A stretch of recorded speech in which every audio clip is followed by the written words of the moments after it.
Mesdames, Messieurs, bonsoir, bienvenue dans cette édition des JT sur ESAE TV. Donc voici le sommet. La Commission électorale nationale autonome Sénat a échangé le mercredi 20 août 2025 avec les députés de la 9e législature. Au centre des discussions, le système de parrainage des candidats à l'élection présidentielle de 2026. Le compte rendu de la rencontre dans ce journal. En marge de la 9e conférence internationale de Tokyo sur le développement de l'Afrique, la vice-présidente de Bénin, Mariam Chabi Talata et Régis Onanga Mamadou Ndiaye, ministre gabonais des Affaires étrangères du Gabon, ont eu un tête-à-tête. Le point de leurs échanges dans un instant. Le grand événement Bénin révélé, initiative du leader d'opinion Edouard Amadi Maouyon, a connu son point d'orgue le dimanche 10 août 2025 à Godomé. Les grandes décisions issues de ces assises vous seront dévoilées au cours de cette édition.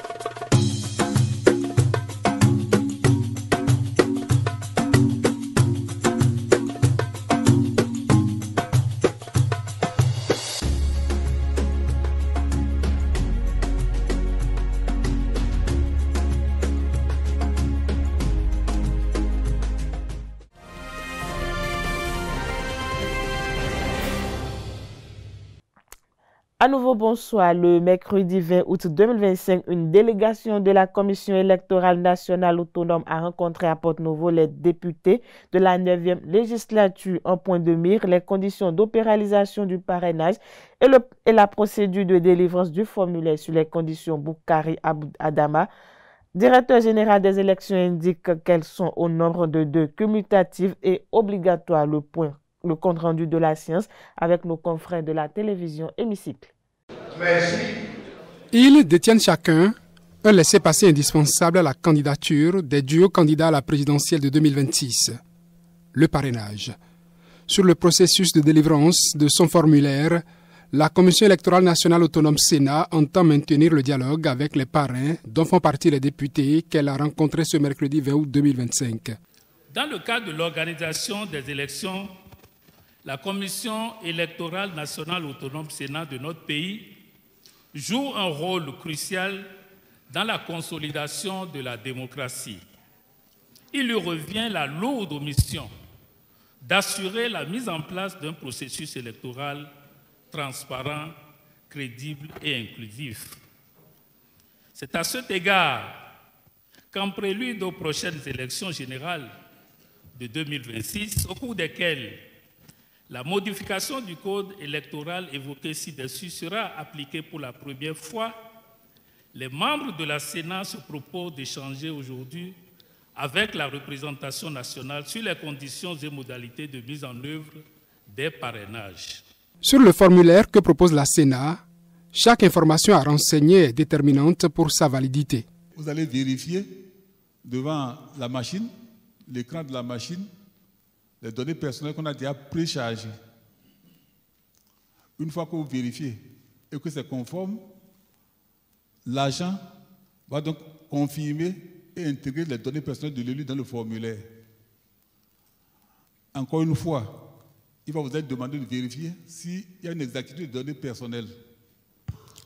À partir du moment où c'est fait, la Sénat peut donc, de façon certaine, et parce que vous aurez confirmé plusieurs fois, imprimer le formulaire de parrainage en votre nom.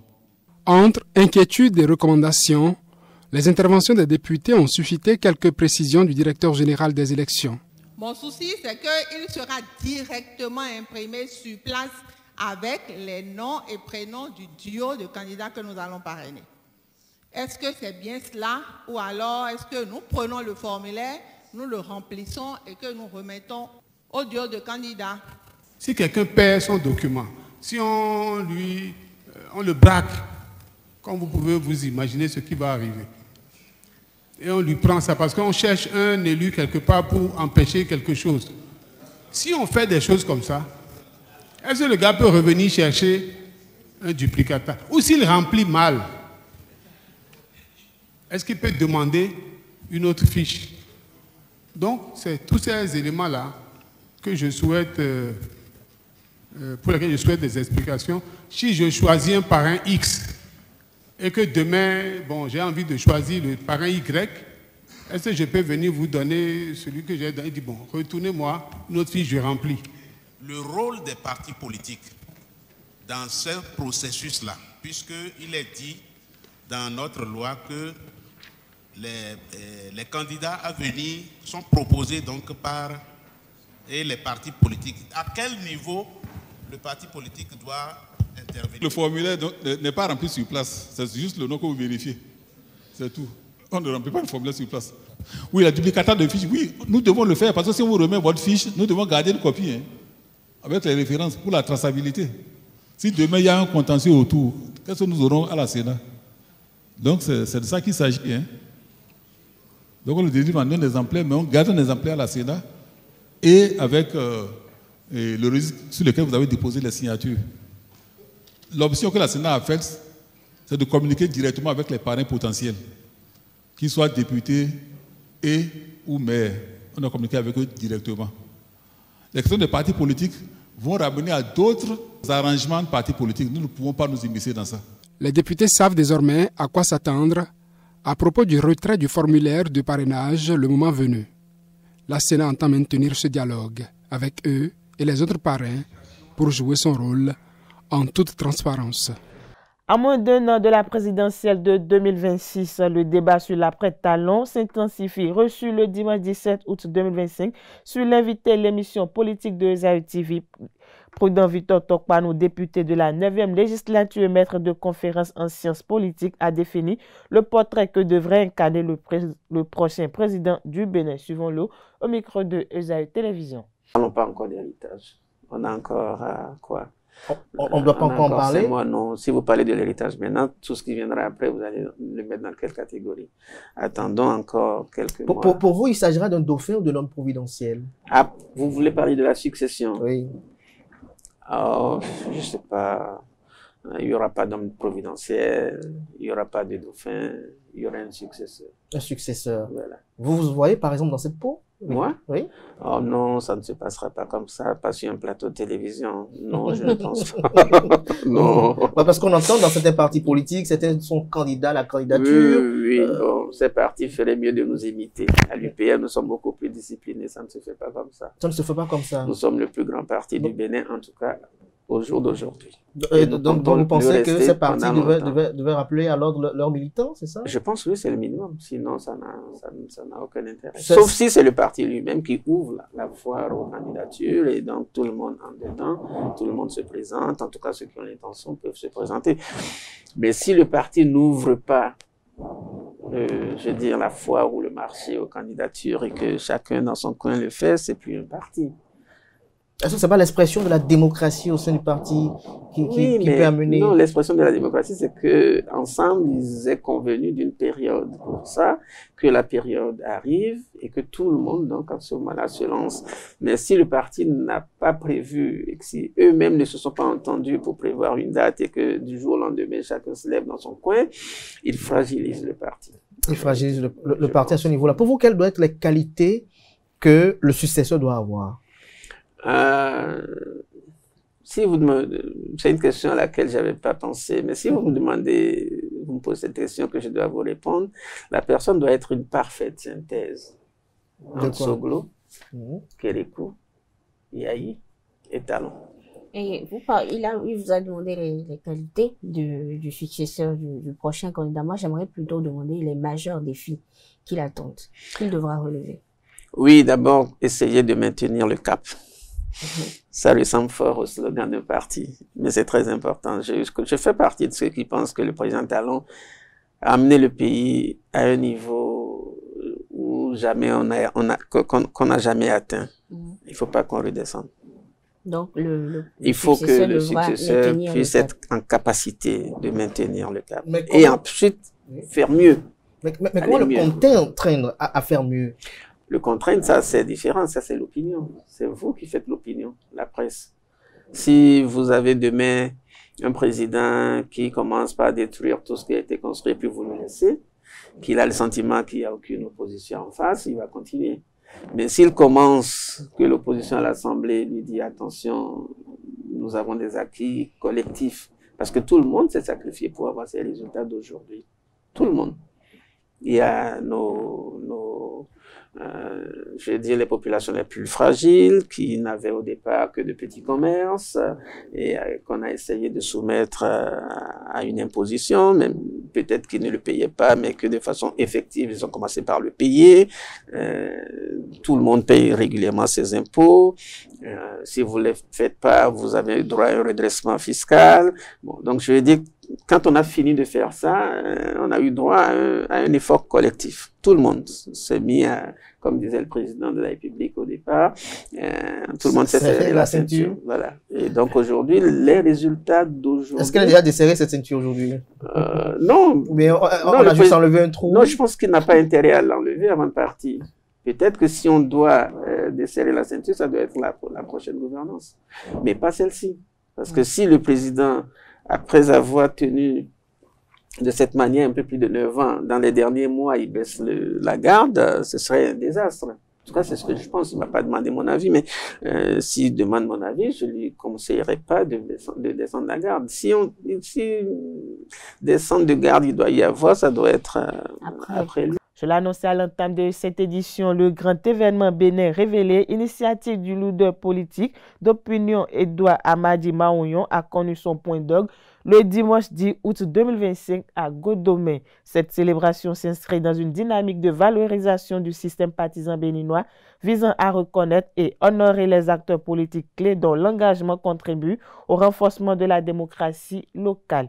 Lors de cette manifestation, les figures emblématiques de la 6e circonscription électorale ont été distinguées par leur travail remarquable, parmi les personnalités honorées figurent Valentin Aditi Houdé, Nathanaël Koti, Villon Giscard, Dr Shakirou Amoussou Zinsou Léopa, Renfort Epiphane, Zerito Rémi, Dovoedo Arsène. Ces acteurs politiques ont été reconnus pour leur contribution au développement territorial et leurs engagements partisans dans un contexte où le pays prépare les élections générales de 2026. Cette cérémonie intervient alors que les questions de réforme électorale et d'inclusion politique demeurent au cœur des débats nationaux, renforçant ainsi l'importance de telles initiatives pour la vitalité démocratique du Bénin. Chères militantes et militants de la 6e circonscription électorale, en prélude à notre activité dénommée l'argumentaire, qui a pour objectif principal de rendre plus explicite à nos populations la portée éminente des réformes du régime de la rupture. Nous, jeunes premiers leaders et acteurs politiques, membres du CRESER pour la pérennisation des réformes, CPR, avons décidé de célébrer le Bénin révélé ce dimanche 10 août 2025 en décernant des tableaux de mérite au chef de l'État et à nos camarades leaders de la 6e circonscription électorale. Permettez-nous, avant de commencer ces propos, en rappelant le contexte historique et politique qui éclaire la portée de la célébration du Bénin révélé. À l'orée de son premier mandat, le président de la République, son Excellence, le président Patrice Talon, s'est engagé dans un vaste chantier de refondation de notre pays. Une refondation qui brise les chaînes de l'impunité et réconcilie la République avec ses valeurs fondamentales. D'ores, tout candidat aux élections présidentielles, législatives, communales et municipales doit être désigné par un parti politique. Les réformes institutionnelles, entreprises, mais parfois douloureuses, ont permis de restaurer l'autorité de l'État, d'assainir les finances publiques et de bâtir une économie plus résiliente. Le président de la République, son Excellence, M. Patrice Talon, fait partie de ces leaders qui transforment l'histoire. Son nom est indissociable de l'idée d'un Bénin debout, intègre, moderne et souverain. Un Bénin qui ne couche plus l'échine, mais qui marche la tête haute vers son destin de grande nation. Juste à côté de lui, le redoutable bâtonnier, président du parti UPR, l'un des artisans dans la réalisation du projet de société du président de la République, Maître Fifame Djogbenou Joseph, président de l'Union progressive de renouveau qui a décidé par amour patriotique de laisser tous les conforts de bureau et de prendre son bâton de pèlerin pour parcourir les villages, quartiers et hameaux de notre pays afin d'apporter à nos paisibles populations la bonne nouvelle des réformes et du programme d'action du gouvernement. En effet, dans cette dynamique nationale, la 6e circonscription électorale n'est pas restée en marge. Bien au contraire, elle brille par la qualité et l'engagement de ces grands leaders humbles à l'écoute de la jeunesse. Au premier rang de ceux-ci se trouve le patriarche bienfaiteur Baobab Valentin Aditi Khouré, l'icône politique de Godomé Nathanaël Koti, qui incarne la promotion de la paix et de la stabilité dans le 10 arrondissement. Le stratège politique hors pair, honorable Honoré Ronfort Épiphane, défenseur de la précarité ambiante, le donateur public et bienfaiteur Léopold Zissou, qui incarne à juste titre un pilier des valeurs morales et d'éthique dans la commune d'Abomey-Calavi. Ensuite, l'artisan du développement de l'arrondissement de Godomé, Igor Alion. Nous ne pouvons non plus oublier le champion des droits de citoyens de Zivier, M. Christophe Aïssi. Il est à noter que c'est de gaieté de cœur que toute la jeunesse de la 6e circonscription électorale applaudissent haut et fort le retour triomphal du philanthrope politique jusqu'à Villon, un véritable baron politique craint et respecté, dont l'emprise dans la commune d'Abomey-Calavi relève tant de savoir-faire que du pouvoir brut. Il est primordial de faire référence au généreux et altruiste Dr Chakirou de la commune de Soava, l'une des voix la plus écoutées qui incarne les valeurs de l'écoute et d'assistance. C'est avec plaisir que nous faisons une mention spéciale aux défenseurs des causes sociales dans l'arrondissement de Révier, à savoir l'énigme Baobab, M. Zorenton Rémy et le chef d'arrondissement d'Ouvedo Ansem, qui restaure l'architecte de l'avenir du 10 arrondissement. Ensuite, l'humanisme Agodier Baobab, Christelle Senamidan, qui incarne les valeurs de l'écoute et d'assistance. Juste à ses côtés, le gentleman Baobab Gilles Akpa. Nous ne pouvons non plus oublier le guerrier à cheval cabré, Corneille Atinéou, qui se bat contre vents et marées pour la réussite totale de l'idée de la rupture. Nous rendons également un hommage à tous les élus locaux et communaux de tous les villages et quartiers et plein d'autres leaders. Le Bénin a marqué sa présence à la 9e conférence internationale de Tokyo sur le développement de l'Afrique. À cette grande rencontre de haut niveau qui a réuni le Japon, les pays africains et les partenaires de développement, le chef de l'État béninois Patrice Talon s'est fait représenter par la vice-présidente du Bénin, Mariam Chabi Talata, épouse Zimé Yerima, à la tête d'une délégation ministérielle et technique. Suivons ensemble cette capsule qui nous renseigne sur la participation du Bénin à cet événement. La vice-présidente de la République du Bénin a enchaîné plusieurs échanges stratégiques avec des figures clés du partenariat Nippo-Afrique à Yokohama. Moi, je vous remercie de ma part également. Avec la JICA, agence japonaise de coopération, les échanges ont porté sur un prêt concessionnel d'environ 50 millions de dollars dans le cadre du programme d'appui à la gouvernance économique et au développement du secteur privé cofinancé avec la BAD, Banque africaine de développement. Le Bénin compte 65 années de relations diplomatiques, de coopération avec le Japon.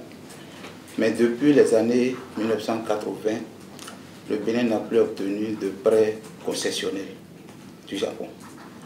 Mais cette forme de financement vient de redémarrer avec l'intérêt que la JICA a manifesté pour l'un de nos programmes.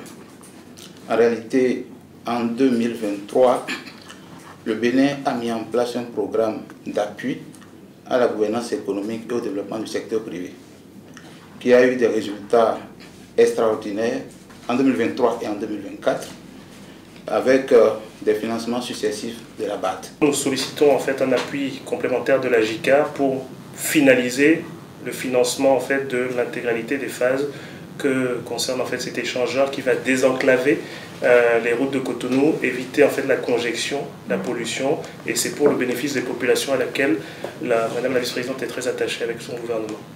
Quant au développement du secteur privé, et surtout en prêt, la décision finale dépend du gouvernement japonais.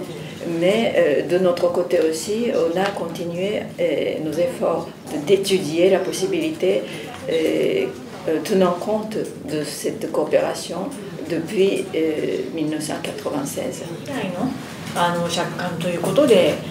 Cette année, nous célébrons le 65e anniversaire du partenariat diplomatique entre nos deux pays.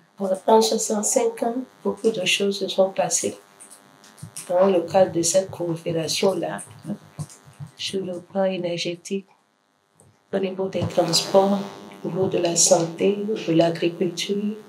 Nous avons bénéficié de l'appui du Japon et depuis 2005, grâce à la JICA, nous bénéficions de l'intervention de jeunes Japonais volontaires travaillant dans différents secteurs. Nous tenons, au nom du peuple béninois, à vous remercier pour ce partenariat fructueux. Sur le plan économique, la vice-présidente a reçu les responsables de l'entreprise Toyota Tsusho Corporation et de CFAO. Les opportunités d'investissement et les perspectives de coopération industrielle ont été au cœur des échanges, avec un intérêt marqué, notamment pour les secteurs de la santé et des infrastructures.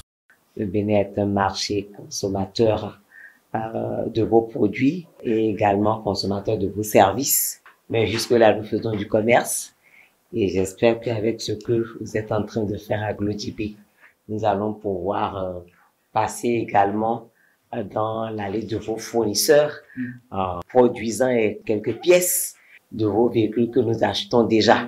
Donc, on aimerait nous aussi être de l'autre côté pour ne serait-ce qu'un début, puisque jusque-là, nous consommons. Au Bénin, nous connaissons votre entreprise depuis des décennies et cette entreprise a une bonne réputation pour notre pays. En ce qui concerne les infrastructures vertes, nous souhaiterions que la coopération qui a démarré, qu'elle s'accentue, afin que nous puissions bénéficier de votre expertise au niveau de GloJP. Et ce qui concerne la santé, nous demandons également à assurer qu'il y ait un renforcement de la coopération, afin que nos populations puissent également bénéficier de votre appui dans le domaine de la santé, de la sécurité, par rapport à la sécurisation des vaccins. La vice-présidente du Bénin s'est également entretenue avec un groupe de parlementaires japonais. Elle a salué leur rôle stratégique dans le renforcement des relations entre le Japon et l'Afrique à travers la TICAD. À l'occasion du 65e anniversaire des relations diplomatiques entre le Japon et le Bénin, les deux parties ont salué la qualité de la coopération bilatérale.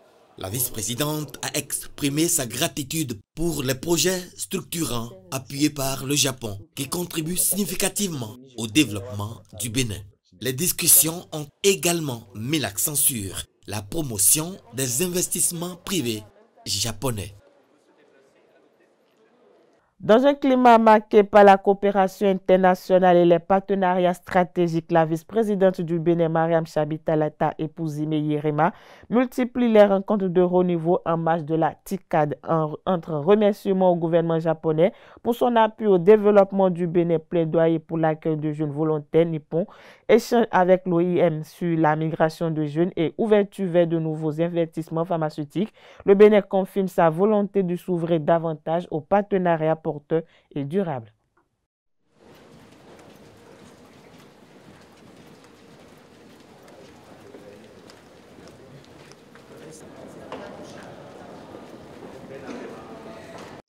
Madame Mariam Chabi-Talata, c'est Malia, vice-présidente de la République dans le cadre du programme de la JICA. Et vous avez été enseignante brillante dans les collèges dans votre pays et vous, entre le Japon et le Bénin, relation bilatérale entre nos deux pays. Merci. Depuis 2016, au niveau de notre pays, le Bénin, il y a eu d'importants changements. Nous avons amorcé un nouveau départ et entrepris de rompre avec les éléments de notre passé qui freinaient notre développement. Dans ce cadre, nous avons entrepris de nombreuses réformes. Et aujourd'hui, au Bénin, nous pouvons dire que nous rêvons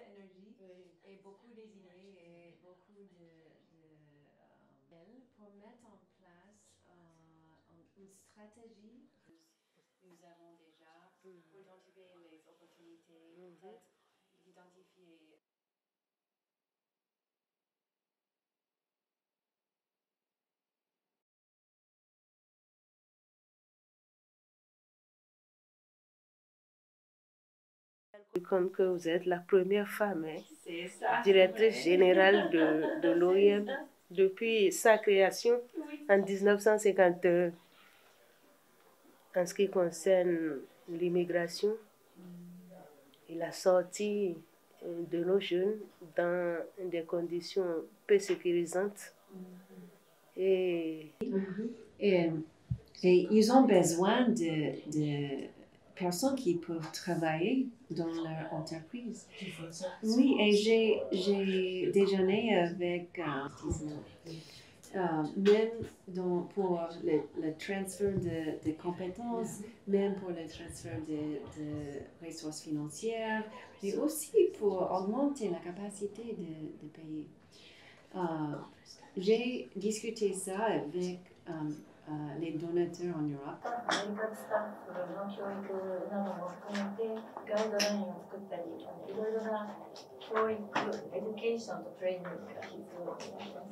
Et pour arriver à cet objectif-là, nous avons déterminé qu'il faut investir.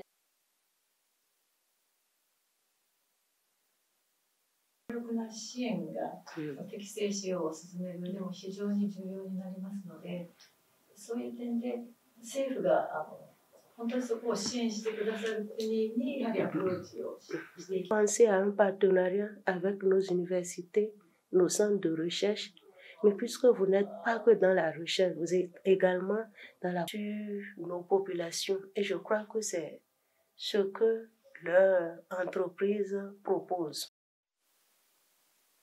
À travailler ensemble pour trouver le moyen de collaborer ensemble. Il y a l'Afrique du centre, il y a l'Afrique australe, mais du Bénin, vous pouvez avoir accès à toute la population de la. Vous commencez déjà par préparer la visite. Comme je le disais à l'entame de cette édition en marge de la 9e conférence internationale de Tokyo sur le développement de l'Afrique, la vice-présidente du Bénin, Mariam Chabi Talata, et Régie Onangama Madoundia, ministre gabonais des Affaires étrangères, ont eu un tête-à-tête. La rencontre tenue le 21 août dernier intervient dans un contexte marqué par des polémiques entre internautes béninois et gabonais. Le point de leurs échanges dans cette capsule vidéo. Le Gabon, c'est 2,5 millions d'habitants. Le Bénin, c'est 14 millions. La particularité du Gabon, c'est qu'un tiers de la population est non gabonaise. Un tiers. Ce qui fait que cette population a un impact important dans le développement socio-économique de notre pays. Mais on a toujours considéré tout le monde comme gabonais ou d'adoption ou gabonais d'origine. Et en la matière, il n'y a aucun problème entre les Béninois au Gabon et les Béninois vivant hors du Gabon. Il y a eu ces derniers jours un incident malheureux. Je m'explique. Depuis le 30 août, nous sommes dans une reconstruction économique de notre pays. On a construit une vingtaine de nouveaux marchés modernes dans le pays, toutes les villes confondues. Et à partir de là, il y a des redistributions de places, les gens se chamaillent. Nous savons ce que c'est, nous sommes dans la même dynamique. Ben voilà. Et même vous, c'est plus que nous, parce que le Bénin a une dynamique économique et commerciale très forte. Et donc, il y a eu un incident isolé à Lambaréné, qui est l'une des villes carrefour de chez nous, incidents sans violence. Ce ne sont que des échanges verbaux, mais qui ont été malheureusement amplifiés, surtout à travers les réseaux sociaux. Maintenant, de l'incident de Lambaréné, certains ont voulu en faire une affaire gabono-béninois, alors qu'au marché, il y a toutes les communautés qui sont représentées. Les Sénégalais, les Maliens, les Ivoiriens, tout le monde est là. Pourquoi seulement les Béninois? Voilà le débat. Aujourd'hui, nous sommes confrontés à ces réalités-là. Il faut gérer la société, il faut gérer les populations, surtout sur le plan économique. Donc on prend des mesures souveraines, mais non discriminatoires. Simplement, on opte pour une préférence nationale. Ce n'est que ça. Et on n'a pas visé une communauté. Donc c'est pour vous dire que je suis totalement d'accord avec vous. Nous n'avons aucun problème avec le Bénin. Il y a des Gabonais qui vivent au Bénin, qui sont mariés. C'est vrai qu'ils sont en nombre un peu plus réduit. Et il y a beaucoup de Gabonais installés, de Béninois installés au Gabon depuis de longues années. Des familles entières. Voilà. Et on a même des familles totalement croisées. Donc, ce que nous souhaitons, nous, c'est l'apaisement. Et je puis vous assurer, en rentrant, rassurer le président, talon des sentiments les meilleurs du président Oligui, rassurer mon frère Bakary, que je rencontre souvent dans les réunions de ce genre, qu'il n'y a aucun problème entre le Gabon et le Bénin. Il faut que nous continuions à travailler dans l'apaisement et rassurer nos communautés. Il y a eu ces derniers temps des événements malheureux. Et nous savons tous qu'à l'ère des réseaux sociaux, même les faits les plus anodins prennent des proportions qui ne plaisent pas souvent. Nous n'allons pas juger les autorités gabonaises. Parce que pour toutes les mesures que vous prenez, nous sommes sûrs que vous avez de bonnes raisons de les prendre. Mais ce qui nous préoccupe, c'est la sécurité et le bien-être des Béninois qui sont là-bas. Nous nous préoccupons d'eux, comme vous aussi. Vous pouvez être préoccupés de la sécurité et du bien-être des Gabonais qui sont chez nous, même s'ils sont en nombre infime. Je viens vers vous, l'aider, leur cas, vous dire que ce sont vos frères, que vous devez, comme nous, veiller à leur bien-être. Nous avons beaucoup de choses à partager au niveau de nos États, les expériences réciproques. Donc, nous n'avons aucun intérêt à nous opposer actuellement. Maintenant, plus que par le passé, nous devons partager nos expériences. Donc, ne laissons pas ceux qui ne connaissent pas les difficultés de l'exercice du pouvoir nous compliquer la tâche. C'est l'objet de ma rencontre. Protéger nos enfants là-bas, nous protégerons les vôtres chez nous, parce qu'ils ne doivent pas tous se sentir chez eux. Même chez nous, les marchés, c'est la spécialiste, on en a construit beaucoup, toujours pour régler le problème des femmes et des jeunes du chômage. On n'a pas fini d'en construire, hein. On va en construire d'autres, mais on va faire en sorte que chaque population, chaque communauté qui détient une expertise dans un domaine trouve sa place. C'est pour le service aux populations. Donc, rassurez-vous. Le Bénin s'apprête à célébrer le 29 août prochain la journée internationale à l'exposition universelle Osaka 2025, offrant au public international une expérience unique et immersive combinant patrimoine, créativité et perspectives d'avenir. Après la conférence internationale de Tokyo, la vice-présidente du Bénin, Mariam Tchabi-Talata, accompagnée de la ministre de l'Industrie et du Commerce, Alimantou Chadia Assouman, ont effectué une immersion sur le site d'exposition en compagnie des responsables du pavillon. Suivons ensemble dans cet élément les moments forts de la visite. Dès son arrivée sur le site de l'exposition, situé sur l'île de Yumeshima, la vice-présidente a été chaleureusement accueillie par les responsables du pavillon. Immersion dans l'identité plurielle du Bénin.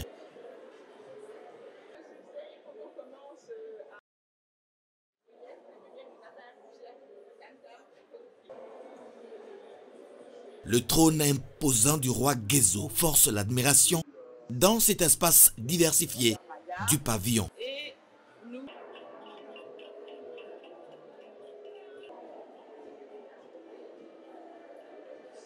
La vice-présidente a pu constater la qualité de la scénographie, la richesse des contenus et le professionnalisme des équipes sur place. Grâce à leur chaîne de production certifiée aux normes standards et internationales telles que Global Gap, Fairtrade et... En parallèle, la vice-présidente a également marqué un arrêt diplomatique au pavillon du pays hôte, le Japon, saluant l'hospitalité japonaise et la remarquable organisation de cette exposition qui rassemble plus de 160 pays autour du thème « Concevoir la société du futur, imaginer notre vie de demain ». Elle s'est aussi rendue au pavillon du Brésil où elle a pu apprécier les liens culturels et économiques entre les deux pays. Au terme de sa visite, Mariam Chabit Latazime Yerima a signé le cahier d'or avec un message fort traduisant son constat de proximité entre le Brésil et le Bénin. Parlons médias dans cette édition. La Haute Autorité de l'Audiovisuel et de la Communication ACT du Bénin a tenu à rappeler aux établissements privés de formation les règles strictes encadrant leur campagne publicitaire. Dans un communiqué, l'institution met en garde contre toute publicité mensongère susceptible de tromper les élèves et leurs parents. La substance du communiqué dans cet élément. Communiqué, la Haute Autorité de l'Audiovisuel et de la Communication ACT, institution de régulation des médias, chargée entre autres du contrôle du contenu des messages publicitaires, comme le stipule l'alinéa 1er de l'article 177 du Code de l'information et de la communication, porte à la connaissance des promoteurs de médias et du public ce qui suit. Conformément aux dispositions du décret numéro 2018-261 du 27 juin 2018 portant réglementation de la publicité sur les établissements privés d'enseignement supérieur, ainsi qu'à la décision numéro 2010-045/AC du 5 octobre 2010 portant réglementation de la publicité en matière d'éducation en République du Bénin, toute publicité relative aux écoles, collèges, lycées et établissements universitaires privés diffusée dans les médias doit respecter la réglementation en vigueur. À cet effet, seuls les établissements scolaires et universitaires agréés ou homologués sont autorisés à faire de la publicité pour les filières dont ils ont effectivement reçu les agréments, et ce, sous réserve du respect des conditions ci-après. Les chiffres, statistiques et informations avancées doivent être certifiés par les structures habilitées des ministères en charge de l'éducation. Toute publicité doit porter la mention vue et approuvée de la structure ayant délivré l'autorisation ainsi que le nom complet de la dite structure. La HAC rappelle en outre que les articles 223 et 224 de la loi numéro 2015-07 du 20 mars 2015 portant Code de l'information et de la communication en République du Bénin dispose que la responsabilité d'une publicité mensongère incombe à la fois à l'annonceur et au diffuseur. Lorsque le contrevenant est une personne morale, la responsabilité pénale est engagée à l'encontre de ses dirigeants. De plus, le diffuseur encourt les mêmes sanctions que l'annonceur. Cette complicité est réprimée conformément au droit commun sans préjudice des sanctions prévues par la convention signée avec la HAC. La Haute Autorité de l'Audiovisuel et de la Communication compte sur la bonne foi, la responsabilité professionnelle et la vigilance des promoteurs des organes de presse et ceux des régies publicitaires pour le respect strict des dispositions légales et réglementaires ci-dessus rappelées. A signé ce communiqué, le secrétaire général de la Haute Autorité de l'Audiovisuel et de la Communication, François Aoudou. Antoine Gagné, archevêque émérite de Cotonou, a procédé au lancement de ses 3 nouveaux livres, Le choix de Dieu, Suivre le Christ, le chrétien dans la cité. C'était à l'école d'initiation théologique et pastorale de Cotonou en présence de plusieurs autorités et invités. Le reportage avec Esaü TV. L'Église catholique du Bénin et du monde entier a accueilli ce mercredi 3 œuvres portant les signatures d'Antoine Gagné, archevêque émérite de Cotonou. Il s'agit de Suivre le Christ, le chrétien dans la cité, le choix de Dieu. J'ai pris la retraite, des confrères prêtres m'ont dit, il faut que tu nous dises, avant de partir, j'ai compris le mot partir. Il faut que tu nous dises comment tu as vécu ton sacerdoce. Ces 3 ouvrages, parus aux éditions IDS, rendent hommage à la vie sacerdotale du patriarche et immortalisent la célébration de ses noces de perles. Voici donc 3 chefs-d'œuvre, Le choix de Dieu, Suivre le Christ, le chrétien dans la cité, publiés à compte d'éditeur par les éditions IDS. En ce 20 août 2025, jour de célébration des 30 ans d'épiscopat, Monseigneur Antoine Gagné nous offre 3 merveilleux présents. Monseigneur Gagné a toujours situé son discours dans une perspective théologique forte. La cité humaine n'est pas un espace neutre. Elle est traversée par la présence ou l'absence de Dieu, par la fidélité ou la rupture avec l'Évangile. 30 années et vos homélies nourrissent encore nos cœurs et nos esprits. Vos écrits sont des flambeaux qui continuent de guider nos pas vers Dieu, Monseigneur.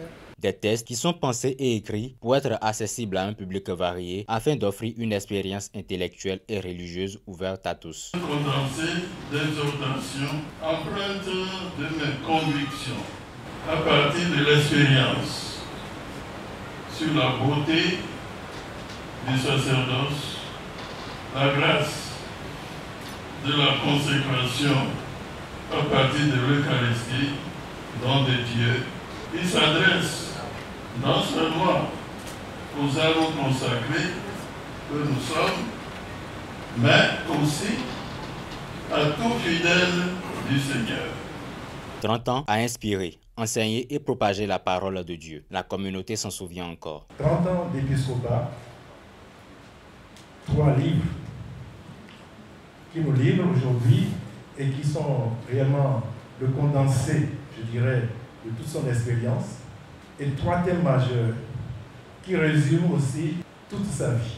Monseigneur Gagné n'a jamais cessé de m'édifier à travers les cours, à travers les blagues, à travers l'humour et à travers beaucoup de choses. Le courage, on l'a souligné assez. Et même déjà ici, en suivant cette simple présentation, j'ai été très inspiré. Ma présence ici aujourd'hui est le fruit d'un long cheminement et d'une admiration pour notre aîné dans le sacerdoce, pour notre aîné dans l'épiscopat. Et je me réjouis d'être là et je salue vraiment l'initiative qui nous permet d'être ici aujourd'hui. Avec cette parution, l'archevêque laisse une empreinte durable dans le paysage littéraire et spirituel. 3, 2, 1, 0. Dans un autre registre à présent, l'ONG Health Access Initiative, par le biais du comité de veille citoyen du projet Cotonou Respi, a organisé le samedi dernier un concours dénommé Concours de slam sur la justice environnementale, une activité qui a réuni des slameurs venus des 4 coins du Bénin et même du pays limitrophe. Esaü TV pour le compte rendu. 5 slameurs prêtent leur art à la cause de la justice environnementale l'instant d'un concours. Par petite coupure invisible, une toux, un ulcère, un cancer, une fausse couche, une vie écourtée, classée sans suite. L'objectif de cette initiative portée par l'ONG Health Access Initiative via le comité de veille citoyenne vise à exhorter les dirigeants à prendre des mesures pour la délocalisation de certaines usines de production à Ganri. Nous voudrions atteindre plus un public large et également faire passer un message sous une autre forme que les sensibilisations que nous faisons de coutume. Et pour nous, il faut vraiment aller vers la communauté qui est victime. Et c'est pour cela que nous avons lancé le concours à l'endroit de la communauté et aussi un concours qui est resté ouvert qu'à l'international. Ce qui justifie la présence des Togolais, des gens de Parakou dans le processus et aussi parmi les finalistes. L'originalité du test, l'éloquence, la gestion scénique et la gestion du temps sont des éléments qui ont permis de départager les différents finalistes. Les 5 candidats que nous avions eu devant nous étaient tous très talentueux, mais il fallait à l'arrivée les départager, trouver un premier, un deuxième, un troisième, jusqu'à un 5e. C'est ce que nous avons fait. À l'unanimité, le jury a présenté le résultat que vous avez vu tout à l'heure. Ce qui a permis à Ferdinand Lanon de repartir avec le premier prix de cette compétition. Très peu de personnes, très peu d'organisations apportent des initiatives pour valoriser cet art. Et c'est ce pourquoi nous, slameurs, nous peinons, ou bien il faut dire que ce n'est pas nous qui peinons, c'est cet art-là qui peine à se révéler au public béninois. Donc, pensez au slam, faire un concours de slam dans le cadre de de la thématique qui a été choisie là, je pense que c'est quelque chose qui est innovante et il faut vraiment louer ça. Je suis vraiment très content du fait qu'ils ont pensé à notre art. Ce concours de slam pour la justice environnementale intervient après d'autres actions menées par l'ONG dans le même cadre. Les slams recueillis, les vidéos seront donc partagées, diffusées dans les carnaux, diffusées au niveau de la presse brute africaine, les télévisions au niveau national, etc. pour que cela touche les autorités qui doivent quand même prendre au sérieux cette affaire qui dure depuis des années sans action. L'autre aspect qui est la phase finale de ce projet, c'est comment organiser la communauté pour un recours, pour que le gouvernement ou les autorités sachent qu'il y a quelque chose qu'il faut faire pour que les communautés au Cotonou aient accès à l'air pur, à l'air respirable pour la santé publique de nos communautés. À travers cette initiative, les membres de Health Access Initiative maintiennent la veille pour sauvegarder l'environnement. On parle santé et bien-être à présent. Des femmes et enfants bénéficient de suppléments nutritionnels, une initiative du gouvernement béninois qui suscite déjà une forte adhésion dans les communes pilotes à la Daiboupa. Plus d'1 millier de femmes sont déjà enrôlées. Le reportage avec la télévision nationale. Elles sont nombreuses, femmes enceintes et jeunes mamans, à prendre part avec intérêt à ces échanges sur la supplémentation nutritionnelle au centre de santé d'Alada. Une étape importante qui intervient avant l'administration des compléments nutritionnels. Cette mobilisation témoigne de l'adhésion des populations à ce programme du gouvernement. Moi, j'ai commencé par prendre ce complément alimentaire. Je me sens très bien. Je n'ai pas de difficultés. Bon, bien vrai, le goût me dérange un peu, mais c'est une obligation pour moi. Et je me sens très bien. L'enfant se porte très bien aussi. C'est une bonne chose. Je me porte bien, mon enfant aussi. Nous remercions les autorités. Plus de 1000 femmes sont déjà enrôlées dans les communes d'Alada et de Bopa. Une mobilisation rendue possible grâce aux actions de sensibilisation sur le terrain. Nous avons, pour le premier mois passé, près de 800 femmes enceintes ont reçu le supplément nutritionnel. Chez les enfants, tout autour de 500. Et les femmes ont enregistré près de 3000 personnes, toutes cibles confondues. Nous avons mis en place un système de contrôle des sachets. Donc les cibles qui viennent chercher les suppléments doivent ramener ces sachets vides au prochain rendez-vous. Ça nous permet de vérifier effectivement si les suppléments ont été consommés. Le projet de supplémentation nutritionnelle des 1000 premiers jours pour cette première phase couvre malnutrition. Dans ma commune, c'est un problème qui se pose avec acuité. Et le gouvernement a bien fait ce diagnostic en voyant que Bopa a ce problème-là. Et quand c'est arrivé, je vous dis, la communauté a adhéré. Nous avons sensibilisé. Étant donné que ça fait tellement plaisir que les femmes ont tellement adopté ce programme et avec des témoignages. Et elles ont maîtrisé le processus de ces suppléments alimentaires. Une étape importante dans la lutte contre la malnutrition au Bénin avec l'ambition d'étendre bientôt l'expérience à d'autres communes. Organisé par le Fonds de développement de l'artisanat du Bénin en collaboration avec la Chambre des métiers de l'artisanat du Bénin, la 19e édition du Salon national de l'artisanat du Bénin SNAP 2025 a été officiellement lancée le vendredi 22 août 2025 au Palais des Congrès de Cotonou. Le point de la cérémonie de lancement avec nos confrères de la SRTB. Des bois finement sculptés qui racontent des légendes, des textiles tissés à la main aux motifs ancestraux, des produits artisanaux uniques. Le Salon national de l'artisanat du Bénin est une invitation au voyage, à la découverte et à l'innovation. C'est magnifique, on fait du bordel, mais ouais. C'est magnifique, j'ai envie de tout acheter. J'ai pris tout acheter, mais c'est pas magnifique. Que c'est des œuvres de grande facture. Vous pourrez dire que c'est des œuvres qui présentent le savoir-faire des artisans. Au-delà des stands d'exposition, l'événement se veut un véritable catalyseur pour la filière. Des panels de discussion stratégiques vont aborder des enjeux cruciaux tels que la labellisation, la certification et la digitalisation des métiers de l'artisanat. Le programme est également enrichi par des ateliers pratiques et des soirées culturelles, faisant de ce salon une expérience à la fois éducative et festive.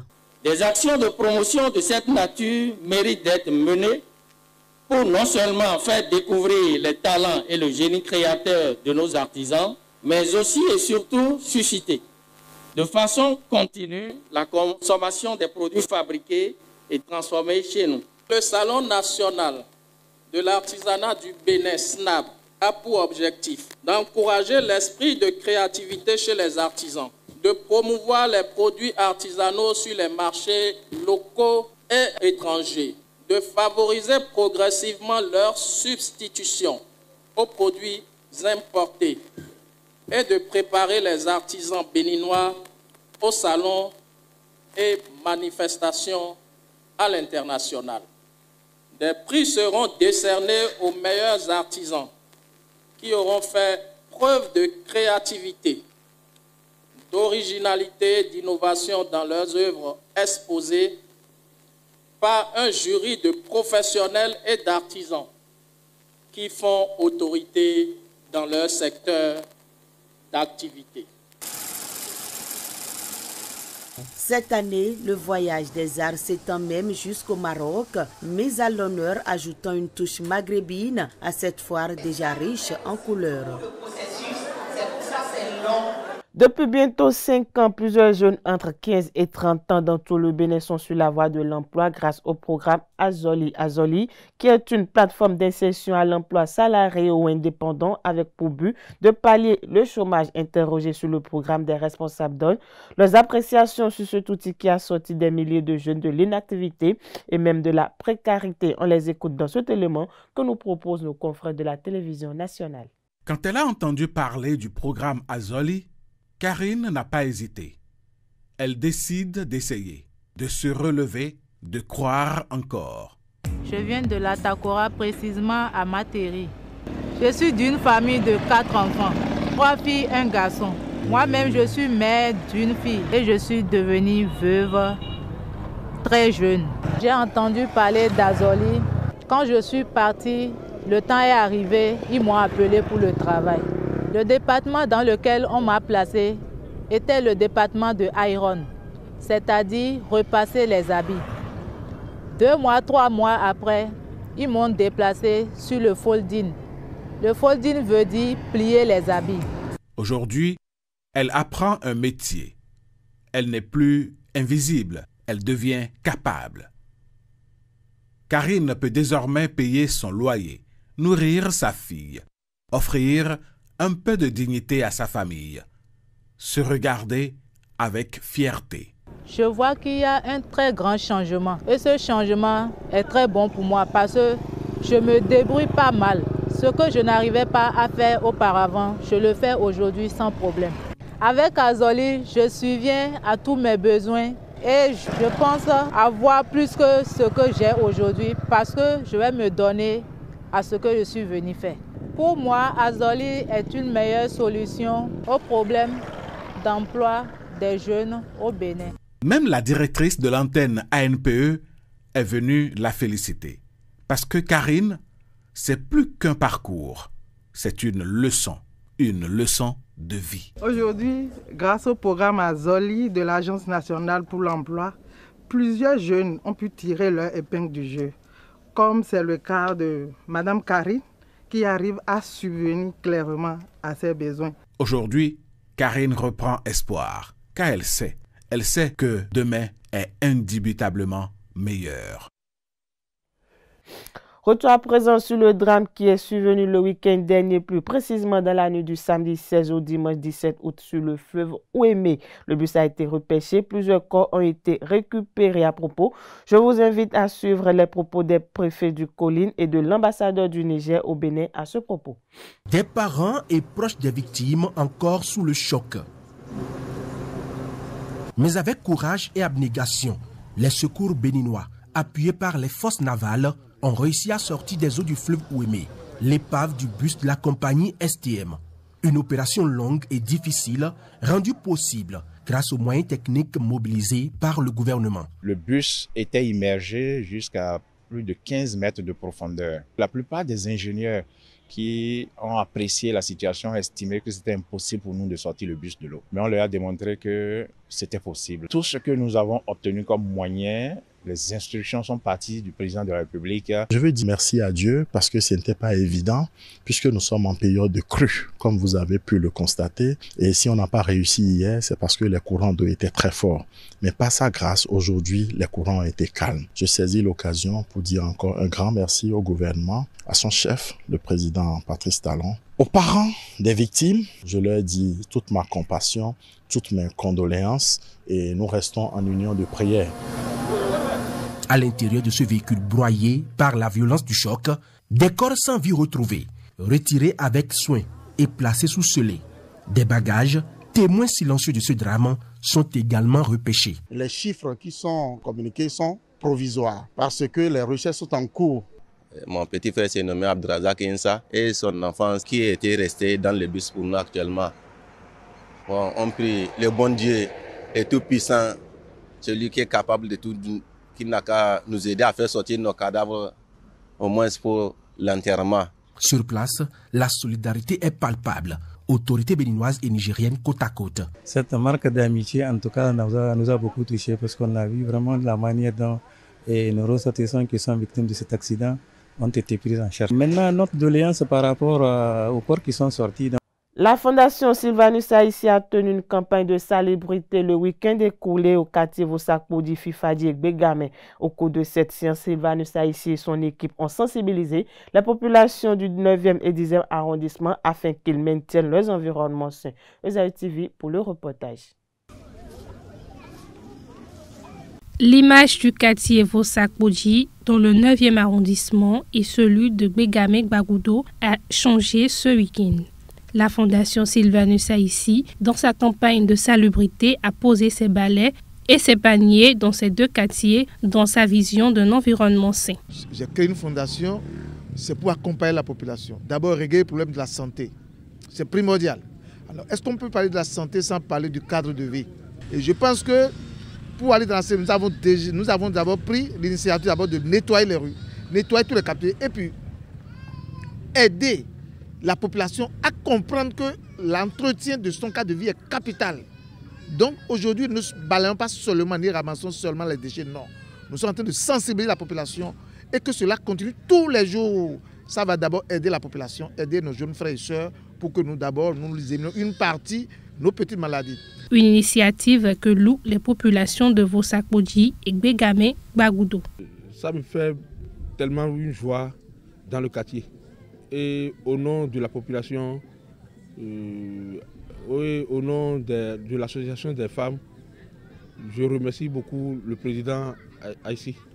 C'est vraiment une joie et un plaisir immense pour moi de recevoir la fondation Sylvanus Haïti pour l'entretien de mon quartier ce jour. Et ce joie se manifeste de telle sorte que vous allez voir la population qui a participé massivement. Nous sommes très heureux de mener cette activité parce que c'est une activité qui honore non seulement la Fondation Sylvanus Haïti, mais qui honore les habitants parce que nous sommes au cœur de Cotonou.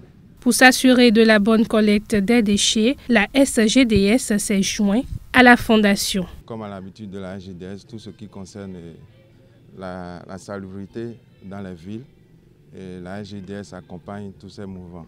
Donc c'est pour ce qui nous amène ce matin pour accompagner l'association Sylvanus Haïti dans le cadre de l'assainissement dans le 9e.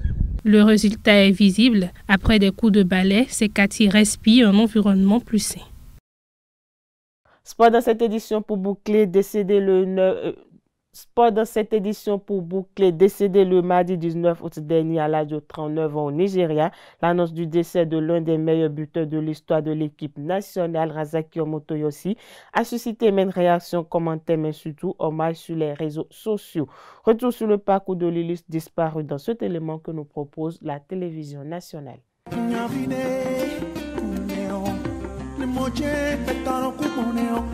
Razaki Omotoyosi n'est plus.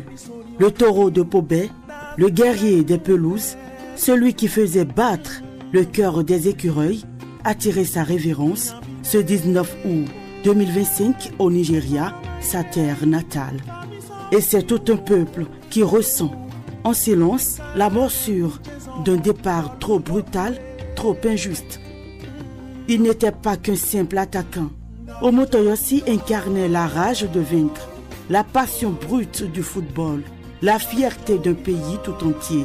Le monde l'a découvert lors de la CAN U20 de 2005 et l'a applaudi à la Coupe du Monde Junior aux Pays-Bas, Ghana 2008, Angola 2010. Partout où il est passé, il a laissé une empreinte, celle d'un grand homme qui ne trichait jamais. L'homme, ces derniers temps, souffrait. Isolé, abîmé par les coups du destin, la perte de sa maison, le décès de sa sœur aînée, des blessures de la vie que même la gloire ne peut penser. Omotoyosi avait lancé un dernier cri il y a 2 mois. Un appel à l'aide, resté sans réponse. Un silence assourdissant, cruel comme un but refusé dans les arrêts de jeu. C'est dans cette indifférence que l'idole est partie. Une fin triste pour un homme qui n'a vécu que pour donner de la joie.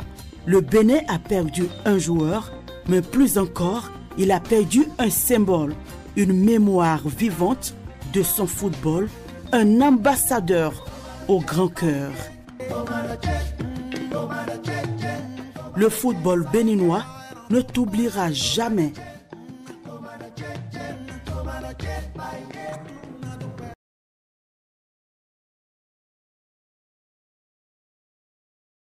À travers un communiqué, la Fédération béninoise de football a confirmé la triste nouvelle en saluant la mémoire d'un joueur qui a marqué de son empreinte l'histoire du sport national. Esaü TV nous propose dans cet élément quelques témoignages de quelques proches et amoureux du football béninois.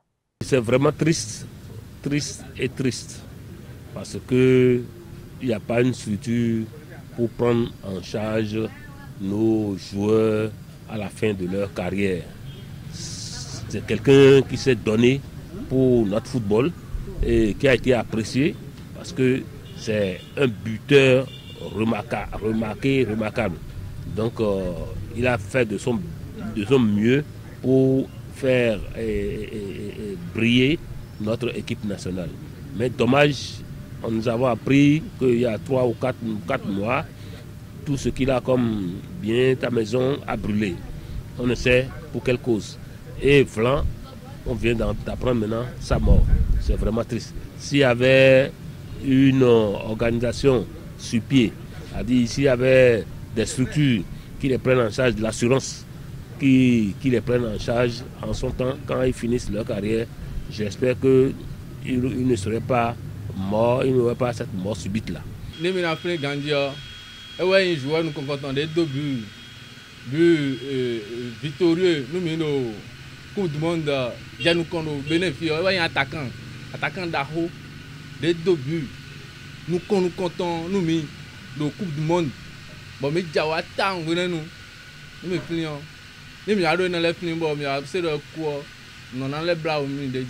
c'est un joueur qu'on devrait encourager, encadrer, qui devrait jouer longtemps pour que le Bénin ait une bonne équipe. Mais bon, on l'a vite perdu, mais on ne connaît plus son chemin. Et brutalement, on attend qu'il est mort. C'est vraiment dommage que nous perdons des joueurs comme ça. Mais ce qu'on devait encourager, le plus c'est ce que moi je tiens à dire, c'est que nos joueurs qui ont peu de temps de jeu en France là, on devait renforcer le championnat béninois, pour que nos joueurs locaux restent sur place et galvanisent le championnat. Moi je pense que c'est vraiment regrettable et qu'on tire leçon de ça. Comme on est en train de tirer leçon de nos artistes, c'est un artiste aussi, qu'on tire leçon de ça et qu'on prenne nos artistes qui brillent en charge après leur carrière. Que ce n'est pas à la mort, mais quand ils ont des déboires et qu'on appelle l'État, et l'État ne vient pas au secours. L'État doit quand même penser à toute cette organisation-là. Si c'était un homme d'État, j'espère que aussitôt les secours seraient arrivés de gauche à droite, même si quand il est tombé malade, on l'aurait déjà évacué. Parce qu'il n'a pas assurance maladie, il n'a rien. Voilà où ça lui a amené. C'est un champion, c'est un artiste vive l'artiste. Nabio maintenant là dans mes délais, ni mani au blassin ni yo, ma ouais nami, bukale yinton, mais ça doit de bon dans dia. Nous ma au bloc biwayon. Ni et notre don, et ni plo quand d'agbedo afoni, joueur miton yo de mimo din le mido din le. Bonne dare so, et ni wazo boti ya don. Bonne dans mes délais, bene miton, et a soulevé Coupe d'Afrique au moins. Donc c'est un bon joueur, mais qui n'a pas fait une longue carrière. C'est dommage et c'est triste pour le Bénin. Dernière information pour boucler, le gouvernement béninois a annoncé la reconstruction du stade René Pleven de Cotonou à l'issue du Conseil des ministres du 2 juillet 2025. À cet effet, plusieurs travaux ont démarré sur le site ESAE TV pour le constat. Le stade René Pleven d'Akpakpa n'est désormais que vieux souvenir. Dans l'une de ces décisions prises en Conseil des ministres le 2 juillet 2025, le gouvernement a annoncé la reconstruction de ce stade qui fait partie des plus anciens du Bénin. Selon le gouvernement, la reconstruction du stade René Pleven entre dans le cadre de la mise en œuvre de plusieurs projets d'infrastructures sportives modernes adaptés pour la pratique du sport, tant au niveau amateur que professionnel, en particulier chez les jeunes. Ce qui était comme un rêve est désormais une réalité. Aujourd'hui, plus de briques n'est sur un autre de l'ancien René Pleven. En lieu et place, le gouvernement a annoncé un terrain en gazon synthétique de 45 mm de qualité FIFA, qualité pro. Le terrain d'entraînement sera reconstruit en terre. Les terrains de handball, de basketball, de volleyball et de tennis seront tous réaménagés avec un revêtement du sol sportif en polyuréthane. Le projet de reconstruction du stade René Pleven prend également en compte les tribunes, clôtures et guérites, bâtiments connexes, canopées et lettrages, piscines, VRD, aménagements paysagers, châteaux d'eau et forages. Le gouvernement a informé que les diligences appropriées devront être accomplies par les ministres impliqués en vue de la signature du contrat de marché entre l'entreprise retenue et du suivi des travaux à réaliser dans les délais prescrits. Avec ce qui est du stade aujourd'hui, on peut supposer que le gouvernement du président Patrice Talon met tout en œuvre pour offrir aux Béninois la meilleure infrastructure sportive. Voilà, c'est sur cette note que prend fin cette édition. Merci de nous avoir suivis. Agréable soirée et bon début de semaine à tout un chacun.